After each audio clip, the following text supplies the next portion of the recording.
Assalamualaikum warahmatullahi wabarakatuh. Baik, di sini saya akan melanjutkan ke materi yang kedua, yakni mengenai mata. Sebelum kita masuk ke penjelasannya, saya akan menjelaskan terlebih dahulu mengenai apa itu mata dan juga fungsinya.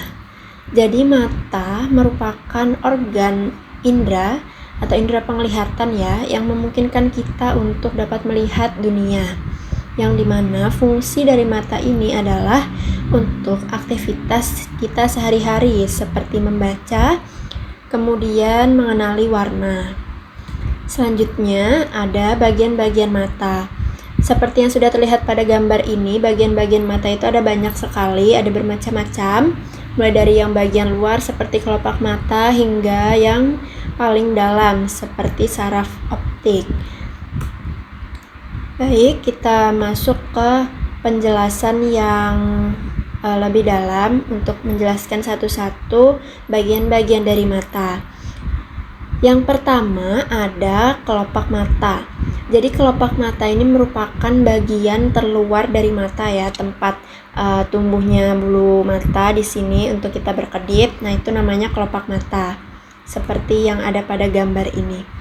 Kelopak mata ini berfungsi untuk melindungi mata dari bahaya luar. Contohnya, melindungi dari sinar UV, kemudian melindungi mata dari kotoran, dari debu, dari benda-benda asing. Dan yang terpenting, kelopak mata ini berfungsi untuk menjaga kelembapan dari mata kita. Kemudian ada yang namanya kelenjar lakrima. Jadi kelenjar lakrima ini terletak di bagian depan dalam mata, yang dimana fungsinya untuk menghasilkan air mata, dan air mata tersebut mengandung enzim antibakteri. Selanjutnya ada saluran air mata. Saluran air mata di sini letaknya berdekatan dengan kelenjar lakrima.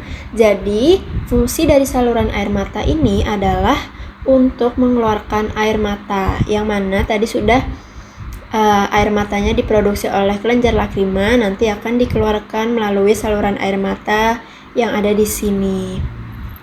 Untuk bagian selanjutnya, ini ada yang namanya sklera. Nah, ini gambarnya ada sklera.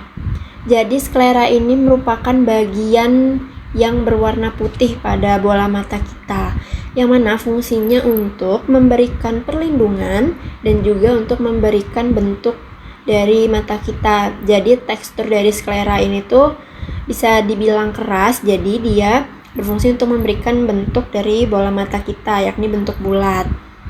Jadi bagian yang berwarna putih yang ini, nah ini yang dinamakan dengan sklera.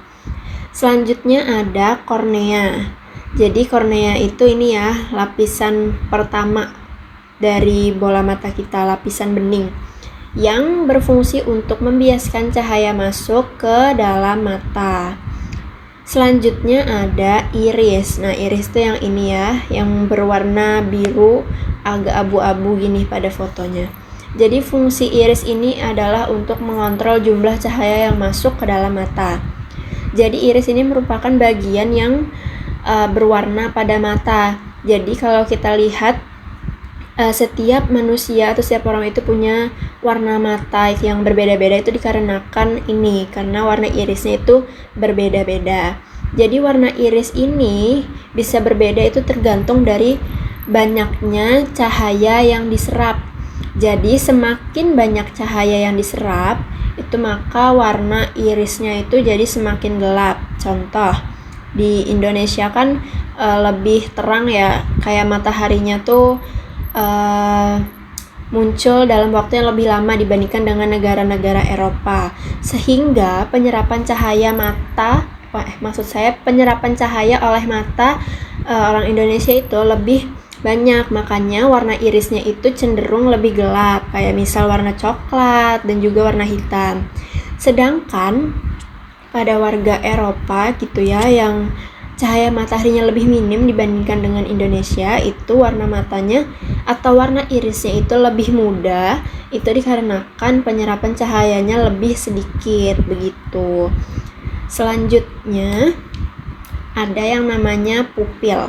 Nah, pupil ini letaknya ada di tengah-tengah iris. Jadi pupil ini tuh kayak bagian yang gelap yang warna hitam pada mata. Nah, itu pupil. Pupil ini berfungsi sebagai tempat masuknya cahaya ke dalam mata. Jadi ketika kita melihat ke arah cahaya, itu cahayanya nanti akan masuk melalui yang namanya pupil. Selanjutnya ada yang namanya lensa.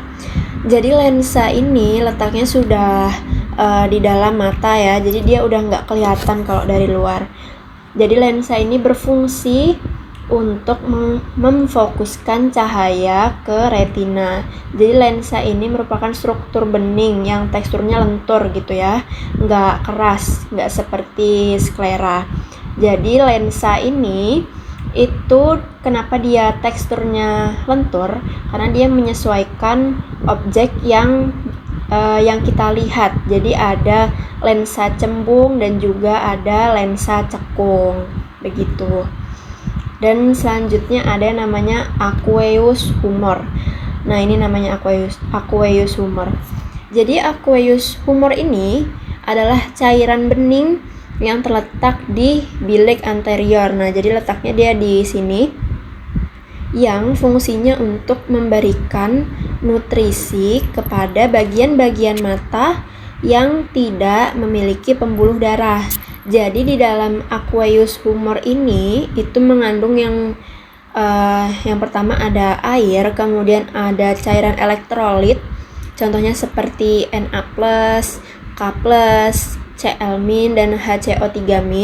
Kemudian ada glukosa dan juga vitamin C, protein dan lain sebagainya. Yang mana fungsi dari kandungan-kandungan ini itu adalah untuk menutrisi bagian mata yang tidak memiliki pembuluh darah. Contohnya seperti kornea dan juga lensa. Jadi kornea dan lensa ini mendapatkan nutrisi dari aqueous humor. Selanjutnya ada bagian lain yang disebut dengan bilik posterior.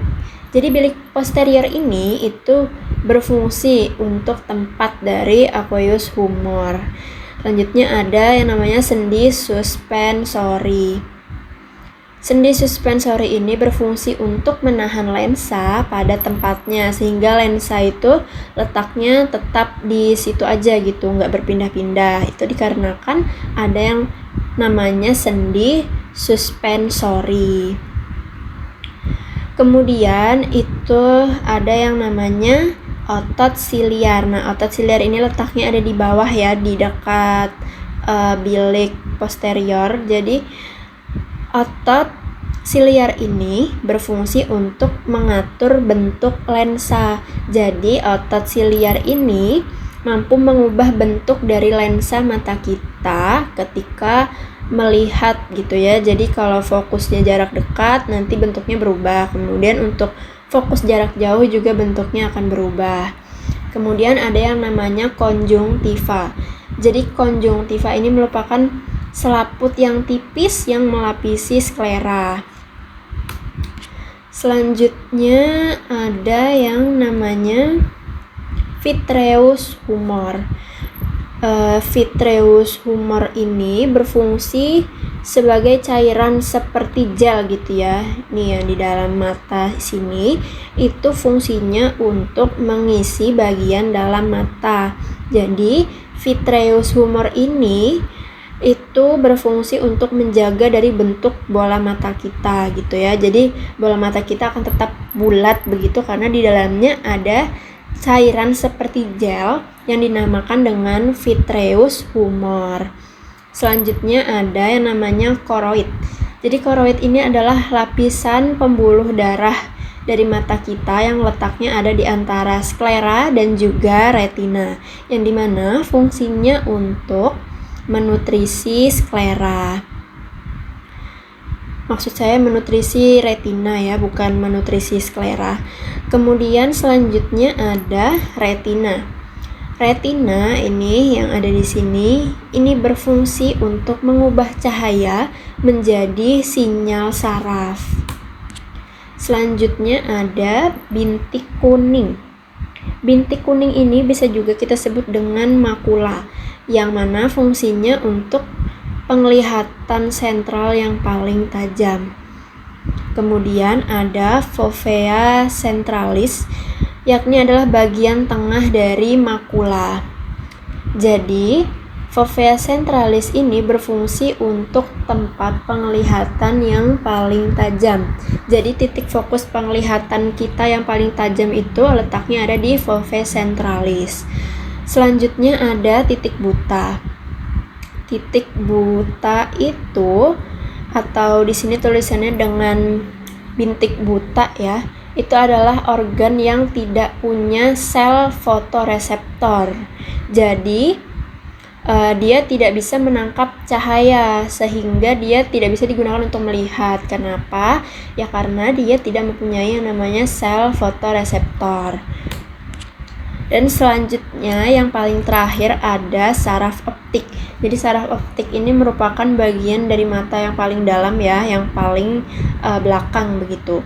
Jadi saraf optik ini berfungsi untuk meneruskan sinyal dari retina menuju ke otak.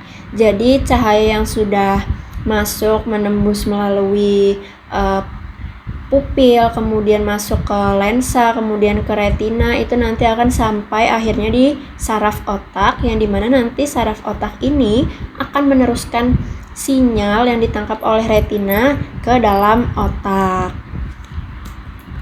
Ya baik, itu tadi materi yang dapat saya sampaikan mengenai mata.